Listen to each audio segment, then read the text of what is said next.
So dear students, अस्सलाम वालेकुम। तो आज जो हमारा टॉपिक है वो है मोल।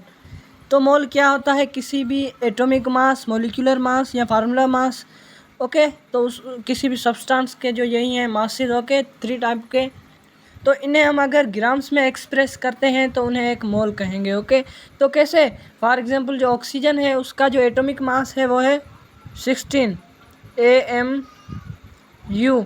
तो ग्राम एटॉमिक मास कितना है ऑक्सीजन का? तो वो है 16 ग्राम्स। तो हम एक मोल 16 AMU को कहेंगे या 16 ग्राम्स को कहेंगे? हम 16 ग्राम्स को एक मोल कहेंगे। ओके, तो इसका मतलब है कि किसी भी एटम या मॉलिक्यूल या फार्मूला का जो मास है वो ग्राम्स में है तो उसे हम एक मोल कहते हैं। ओके, ये हम पहले भी पढ़ के आए हैं। तो उसके बाद एक बेसिक डेफिनेशन है, कॉन्सेप्चुअल है। ओके, वो डेफिनेशन वो है कि अ मोल इज़ डिफाइंड एज। तो एक मोल को हम ऐसे डिफाइन कर सकते हैं, अमाउंट ऑफ सब्सटेंस, किसी भी चीज़ की इतनी अमाउंट, इतना नंबर, इतना तादाद जिसमें पार्टिकल्स का जो नंबर हो वो हो एवोगेड्रो के नंबर के इक्वल। ओके, तो एवोगेड्रो नंबर हम पहले लेक्चर में डिस्कस कर चुके हैं, इससे पहले लेक्चर में। ओके, तो एवोगेड्रो एक नंबर है। ओके, जो किसी भी एटम जो है, फॉर एग्जांपल किसी भी एटम का एक मोल है तो उसमें जो एटम्स का नंबर होगा वो यही होगा 6.02 मल्टीप्लाई 10⁻23। अगर कोई मॉलिक्यूल है उसका एक मोल है तो उसमें भी इतने ही पार्टिकल्स होंगे। तो पार्टिकल्स का यहाँ पे मतलब है एटम, मॉलिक्यूल या आयन। ओके, तो इन 3 चीज़ों में कोई भी चीज़ हो सकती है। तो सब चीज़ें मतलब कि हर चीज़ का जो एक मोल है वो इक्वल होगा 6.02 मल्टीप्लाई 10⁻23।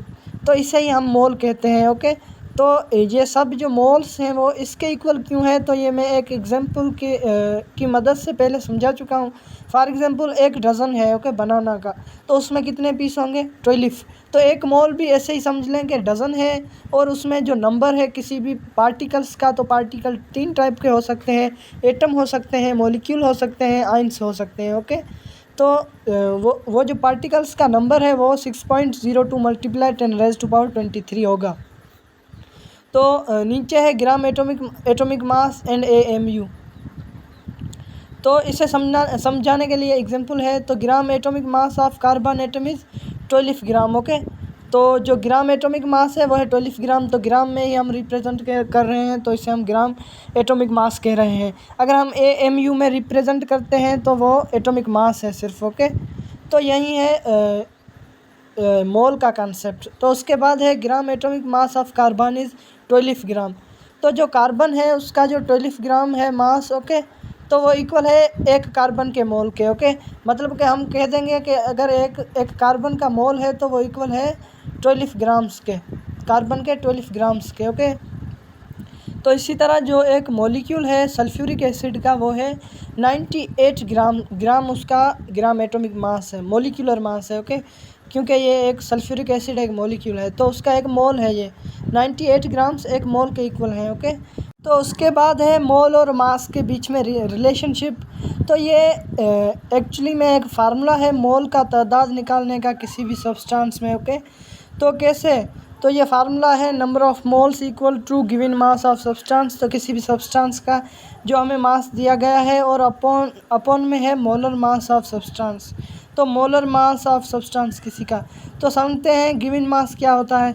तो फॉर एग्जांपल मैं आपको देता हूँ कि ऑक्सीजन का जो 32 ग्राम्स है ये मैं आपको गिवन करता हूँ। ओके, 32 ग्राम्स, और मैं पूछता हूँ कि इसमें नंबर्स मोल के नंबर कितने हैं, तादाद कितना है मोल का। ओके, तो आप निकालेंगे मोलर मास। तो ऑक्सीजन का जो मोलर मास है वो है 16। ओके, तो आपको समझ में आ गया होगा कि मोलर मास किसे कहते हैं। एटॉमिक मास, मॉलिक्यूलर मास या फार्मूला मास जो है किसी भी सब्सटेंस का उसे हम मोलर मास कहते हैं। तो उसे हम अपॉन में लिखेंगे और मैंने आपको दिया 32 ग्राम्स अपॉन 16, तो 1 2।